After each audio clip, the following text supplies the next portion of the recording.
Bali dikenal dengan sebutan Pulau Seribu Pura karena sebagian besar masyarakat di Bali beragama Hindu yang mencerminkan kehidupan, ketuhanan, dan keagamaan masyarakat yang begitu kental dan sakral.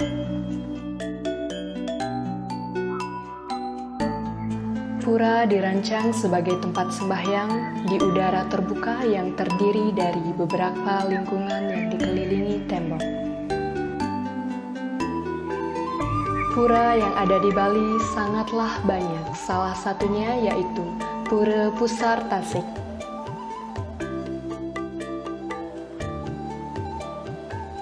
Pura Pusar Tasik merupakan salah satu pura yang berada di Desa Bangbang, Kecamatan Tembuku, Kabupaten Bangli.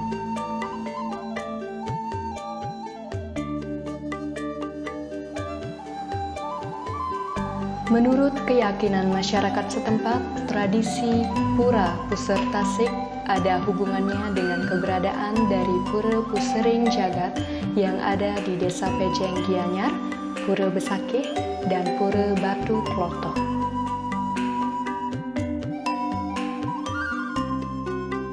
Sesuai dengan filsafat dan mitologinya, berfungsi sebagai tempat suci untuk memohon amerta serta menciptakan segala isi kehidupan dengan cara memutar bumi beserta samudranya.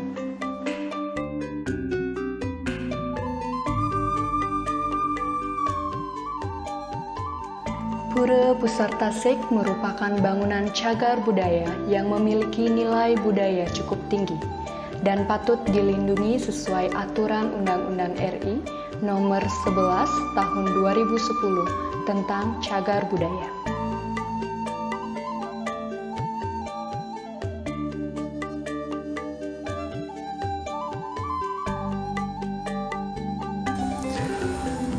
Sebelum Bapak menjelaskan tentang sejarah dan asal mula Pura Pusar Tasik, alangkah baiknya memohon kepada Ida Betara Susunan dan Pura Pusar Tasik, semoga tidak ada halangan dan beliau berkenan memberikan ruang dan waktu untuk menjelaskan tentang lingga stana beliau dan sejarah berdirinya Pura Pusar Tasik, begitu pula arti dan makna dari Pura Pusar Tasik tersebut. Alangkah baiknya memohon kepada beliau dengan mengucapkan puja pangastuti pangastong karo Om Swastiastu. Sesuai dengan nama daripada pura tersebut, yaitu Pura Pusar Tasik, di mana Pura Pusar Tasik tersebut terdiri dari dua suku kata, yaitu Pusar dan Tasik, di mana dua suku kata itu sesuai dengan Kamus Sastra Bali, Pusar yang berarti pusat, Tasik yang berarti bumi. Maka dari itu Pusar Tasik artinya pusat bumi. Tetapi sesuai dengan nama Pura Pusar Tasik bukan berarti pusat bumi. Sedangkan Pusar yang artinya memang benar itu adalah pusat atau sumber, tetapi Tasik bumi yang diimplementasikan adalah tempat kehidupan. Sehingga Pura Pusar Tasik tersebut boleh diartikan sebagai sumber atau pusat kehidupan itu sendiri. Mengenai sejarah Pura Pusar Tasik,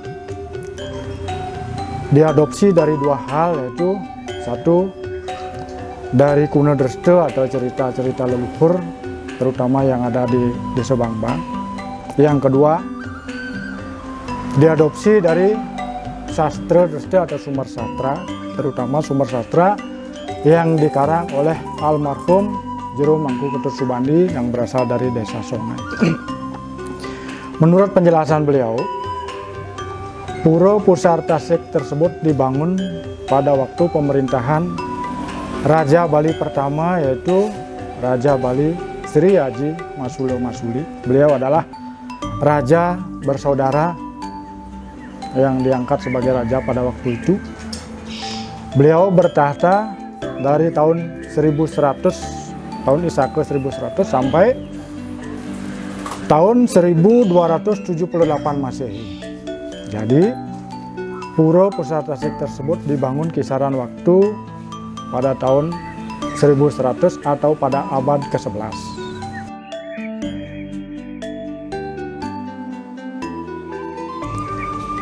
Mengenai dewa yang dipuja di Pura Pusat Tasik tidak jauh berbeda dengan pura-pura yang lainnya. Kenapa? Karena agam-agaman Keramo Hindu dari dulu sampai sekarang, keyakinan agama Hindu itu adalah Siwa Siddhanta. Berarti yang dipuja di Pura Pusat Tasik itu tidak lain dan tidak bukan adalah beliau yang berstatus sebagai Siwa. Kenapa demikian? Dengan ciri-ciri dan situs yang ada di Pura Pusat Tasik itu adanya bangunan Linggo Yoni. Itu yang sekarang berada di Pura Dasar. Nah, tetapi karena lama-kelamaan Linggo Yoni sebagai simbol daripada Siwa dan Parwati itu, karena seiring dengan berjalannya waktu seolah-olah simbol-simbol beliau itu sudah diabaikan. Selain daripada itu, melihat dari gedong-gedong penyimpanan sebagai bukti dan stana dewa yang dipuja di Pura Pusat Tasik terutama adalah adanya gedong yang disebut dengan gedong Panca Brahman. Panca Brahman itu adalah yang di timur adalah pemujaan Dewa Iswara, yang ke selatan pemujaan Dewa Brahma, yang madhab ke barat adalah pemujaan Dewa Mahadewa, yang ke utara adalah pemujaan Dewa Wisnu, sedangkan yang di tengah adalah pemujaan Dewa Siwa. Nah, dengan demikian gedong penyimpanan yang ada di Pura Pusat Tasik itu tergolong gedong yang unik, karena satu gedong itu memiliki 3 pintu dan 1 patung. Pintu yang madhab ke timur itu sudah dipastikan adalah pemujaan kepada Sang Hyang Iswara sebagai Dewa Angin. Kemudian yang menghadap ke selatan adalah pemujaan Dewa Brahma sebagai Dewa Pencipta. Pintu yang menghadap ke barat adalah pemujaan Dewa Mahadewa adalah sebagai Dewa Kekuatan atau Dewa Kesaktian. Pintu yang menghadap ke utara adalah pemujaan Dewa Wisnu. Nah, sedangkan yang ke utara itu bukan berbentuk pintu, melainkan berbentuk sebuah patung, yaitu patung yang berupa Garuda Wisnu. Nah, itu artinya bahwa yang dipuja di Pura Pusat Tasik itu adalah Siwa yang bermanifestasi sebagai Wisnu. Maka dari itu Pura Pusat Tasik seperti yang saya katakan tadi bahwa Pura Pusat Tasik itu adalah sebagai sumber kehidupan. Itu. Maka dari itu yang dipuja di Pura Pusat Tasik tersebut adalah tetap beliau yang berstatus sebagai Siwa, karena sudah dipastikan yang berstana di sana adalah Ida Betaru Munering Jagat. Munering Jagat berarti sama dengan arti kata Sang Hyang Jagatnata. Sang Hyang Jagatnata itu adalah Dewa Siwa itu sendiri.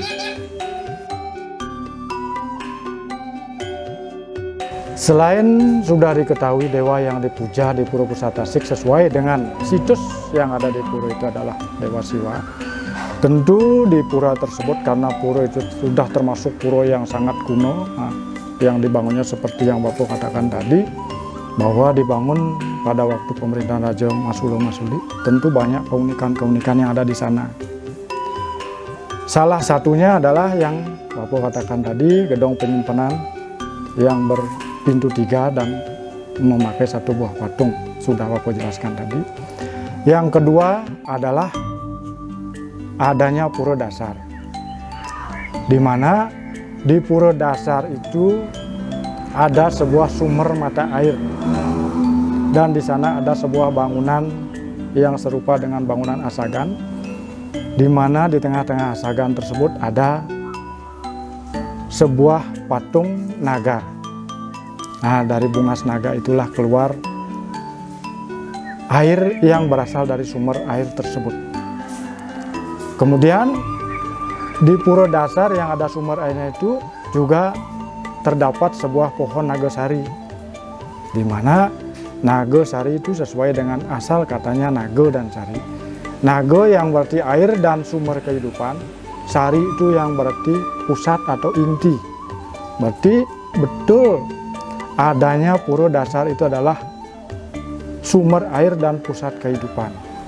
Dan menurut cerita-cerita para leluhur yang ada di Bangbang, keunikan dari para pura dasar itu, di sana juga terdapat sebuah gua yang menurut cerita-cerita para tetua yang ada di Bangbang, gua itu tembusnya di Pura Batu Klotok. Nah, sehingga boleh dikatakan unik dengan adanya ketika ada upacara atau yajna di Pura Pusaka Tasik pada zaman dulu.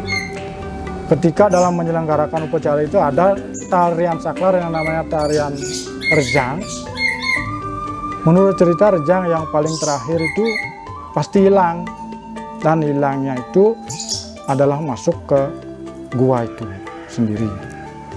Dan selain keunikan yang ada di Pura Dasar itu, juga ada keunikan-keunikan lainnya, yaitu adanya arce yang sudah ditata ditempatkan di sebuah bangunan yang khusus sebagai balai arce itu sendiri. Keunikannya adalah jumlah daripada arce itu setiap saat, setiap waktu itu berubah. Dan pernah Bapak buktikan sendiri ketika wali di Pura Pusaka Tasik, Bapak hitung sama Ketua Sabo Desa yaitu Pak Komang Suparto. Dalam satu hari itu Bapak hitung pertama jumlahnya ada 35, hitung kedua 36, hitung ketiga 35 lagi, hitung keempat 38, bahkan sampai 40. Nah, itu yang merupakan sebuah keunikan. Menurut cerita orang tua dulu bahwa arce-arce yang ada di Pura Pusaka Tasik itu adalah mesemeton atau bersaudara dengan arce-arce yang ada di Pura Puncak Penulisan. Nah, artinya ketika arce yang ada di Pura Pusaka Tasik itu berkurang, berarti beliau sedang pergi ke Pura Puncak Penulisan. Nah, kalau arce itu bertambah, berarti arce yang ada di Pura Puncak Penulisan itu sudah berkenan hadir dan datang ke Pura Pusaka Tasik tersebut. Sesuai dengan tradisi dan keadaan adat di Bali, kalau sudah berbicara dengan yang namanya pura atau tempat-tempat suci, tentu identik dengan pujo wali atau piodalan di pura tersebut. Nah, sedangkan di Pura Pusaka Tasik itu diselenggarakan 2 kali wali dalam setahun, 3 kali wali dalam setahun, maaf. Wali untuk ide Betaro Sesunan di Pura Pusaka Tasik yaitu pada Pudo Kliwon Ugu. Nah, itu boleh dikategorikan khusus walin ide Betaro di Pusaka Tasik. Artinya ngut peti manifestasi ide Betaro yang ada di Pura Pusaka Tasik. Sedangkan wali yang besar juga diselenggarakan di Pura Pusaka Tasik, yaitu Pengusaban Agung ketika nemuning Purnamo Sasih Kelima. Kenapa dikatakan Pengusaban Agung? Karena pada saat itu arce linggo betaro-betari yang ada di sekitaran pura di Desa Bangbang itu semuanya tedun turun kabeh katuran wali di Pura Pusaka Tasik. Mengenai nama daripada pengusaban yang diselenggarakan ketika Purnamo Sasih Kelima itu adalah pengusaban ini. Kenapa dikatakan pengusaban ini? Karena setelah berlangsungnya pengusaban itu baru diselenggarakan kegiatan-kegiatan yang dilakukan di sawah, seperti mulai memine, kemudian mulai menanam padi, dan selanjutnya. Nah, ketika pengusaban tersebut, tentu ada upekara yang sangat besar di sana, yaitu adanya Bagio Pulokerti. Bagio Pulokerti itu artinya Bagio itu artinya bahagia, Pulokerti artinya menanam sebuah kebajikan. Dengan demikian, setelah selesai proses upacara pengusaban Purnama kelima, Bagio Pulokerti itu diperlino, kemudian ditanam di sekitaran areal Pura Pusat Tasik. Nah, artinya seperti yang Bapak katakan tadi, bahwa Pura Pusat Tasik itu adalah pura sumber daripada kehidupan.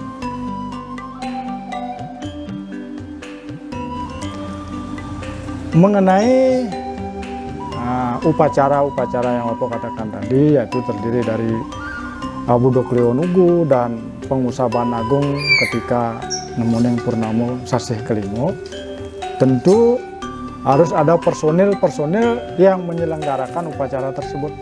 Nah, personil ini sudah identik kalau di Bali itu dikatakan pengempon pura. Pengempon yang menurut Kamus Sastra Bali, pengempon itu adalah pemelihara, pengempu istilahnya. Jadi yang memelihara atau mengempu dan mempertanggungjawabkan pura tersebut adalah Kramo Desa Adat Bangbang itu sendiri, di mana Kramo Desa Adat Bangbang itu sendiri terbagi menjadi 4 bagian yang disebut dengan 4 Banyar. Ada Banyar Kaje, Banyar Kangin, Banyar Klot, dan Banyar Kau. Nah, inilah yang sebagai pengarep atau pelaksana pokok ketika upacara-upacara atau wali yang diselenggarakan di Pura Pusat Tasik. Nah, itu dilakukan secara bergiliran. Misalnya Budok Leonugu sekarang dilaksanakan oleh Kramo Banyar Kajo atau Banyar Kaler. Budok Leonugu berikutnya diselenggarakan oleh Banyar Kangin atau Banyar Klo, dan begitu selanjutnya bergiliran.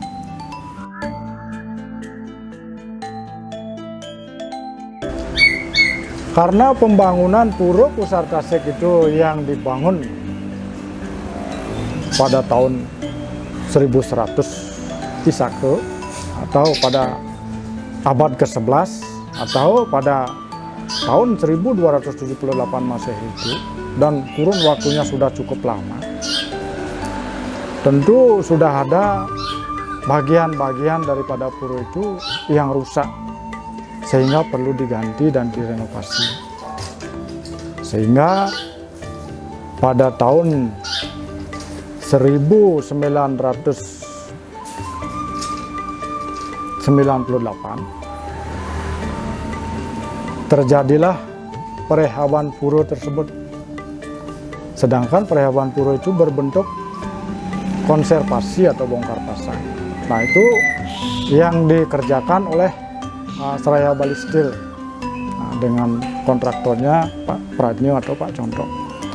Nah, yang sudah direhab tentunya bagian-bagian yang sudah rusak, sedangkan bagian-bagian yang masih bisa dipakai atau diperbaiki tetap masih dipakai, karena Pura Pusat Tasik itu sudah termasuk pura cagar budaya. Tuh. Jadi bagian-bagian yang sudah diperbaiki itu hampir semua bagian pura diperbaiki, tetapi bukan berarti perbaikan itu mengganti seluruh komponen, tidak. Komponen-komponen yang masih utuh sebagai situs pura cagar budaya itu masih utuh sampai sekarang. Yang diganti hanya bagian-bagian yang masih rusak. Sampai saat ini belum ada pergantian pelinggih atau tempat-tempat suci itu secara keseluruhan. Masih utuh seperti dulu, bentuk maupun tempat daripada pura tersebut.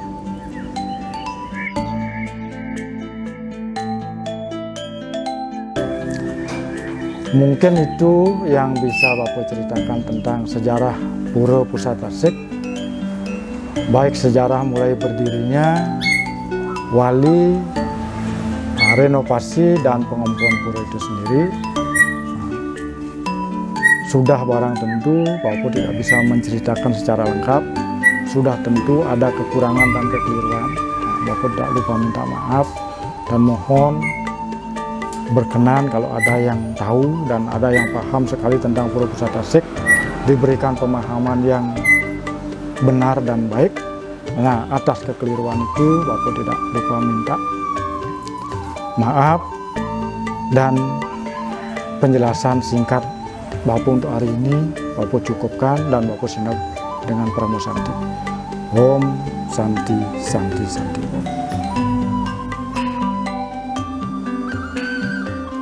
Cagar budaya Pura Pusat Tasik merupakan salah satu pura kayangan jagat, di mana pura ini bukanlah penyungsungan dari kelompok fungsional yang berarti siapa saja boleh sembahyang di pura ini.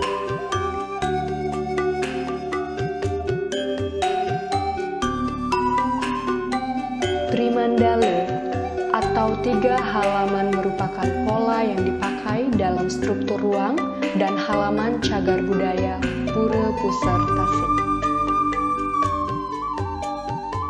Fungsi dari setiap halaman yang terdapat di cagar budaya Pura Pusat Tasik berbeda-beda, dimulai dengan halaman terluar yaitu Niste Mandala atau Jabe Sisi, berfungsi sebagai tempat untuk menyiapkan sarana prasarana upacara.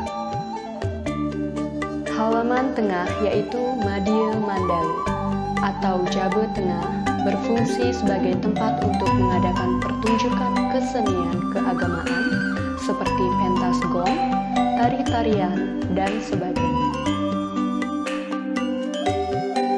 Halaman terdalam yaitu Uttamaning Mandala atau Jeroan, berfungsi sebagai tempat melakukan kegiatan persembahyangan dan upacara yang bersifat sakral.